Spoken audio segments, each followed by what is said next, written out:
சிந்திங்க தகவல் தளம் நேயர்களுக்கு அன்பான வணக்கங்கள். நான் இந்துவாக இருக்க விரும்பும் காரணம்.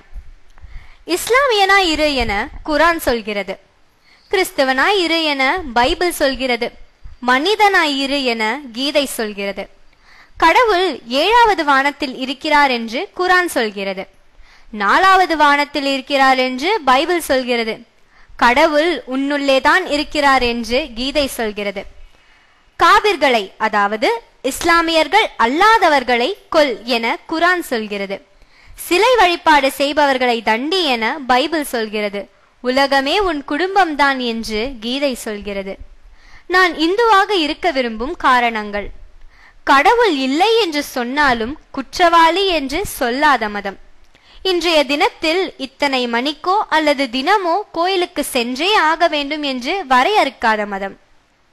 காசிக்கோ ராமேஸ்வரத்திற்கோ சென்றே ஆக வேண்டும் என்று கட்டளையிடாத மதம். இந்து மதத்தின் புத்தகத்தின்படிதான் வாழ்க்கையை நடத்த வேண்டும் என்று கூறாத மதம். மத குறியீடுகளை அணிந்தே ஆக வேண்டும் என்று வரையறை செய்யாத மதம். ஒட்டுமொத்த இந்து சமூகத்தை கட்டுப்படுத்தும் மத தலைவர் என்று யாரும் இல்லை. தவறு செய்தவன் சாமியாராக இருந்தாலும் முகத்தில் காரி உமிழும் தெளிவு உண்டு இந்துக்களுக்கு. இயற்கையாய் தோன்றியவற்றில் இழிபிறவி என்று எதுவுமில்லை. மரமும் கடவுள், கல்லும் கடவுள், நீரும் கடவுள் கங்கை, காற்றும் கடவுள் வாயு, குரங்கும் கடவுள் அனுமன், நாயும் கடவுள் பைரவர், பன்றியும் கடவுள் வராகம். நீயும் கடவுள், நானும் கடவுள், பார்க்கும் ஒவ்வொன்றிலும் பரமாத்மா. எண்ணிலடங்கா வேதங்களை கொடுக்கும் மதம். 12 திருமுறைகள்.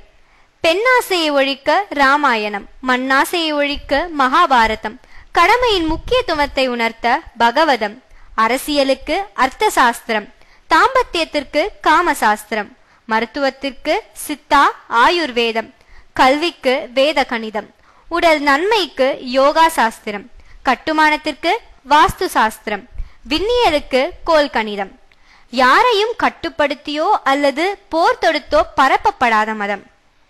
கொன்று உண்ணலாம் என்ற உணவு முறையிலிருந்து கொல்லாமை, புலால் மறுத்தல், ஜீவகாருண்ய ஒழுக்கம் மற்றும் சைவ வரையறையை கொடுத்த மதம். இந்துக்களின் புனித நூல் என்று ஒரு நூலை குறிப்பிடுவது மிகவும் கடினம். ஏனெனில் பெற்றோர்கள் அணித்த அனைத்து நூலும் புனிதமாகவே கருதப்படுகின்றது. முக்தி எனப்படும் மரணமில்லா பெருவாழ்விற்கு வழிகாட்டும் மதம். சகிப்புத்தன்மையும் சமாதானத்தையும் போதிக்கும் மதம்.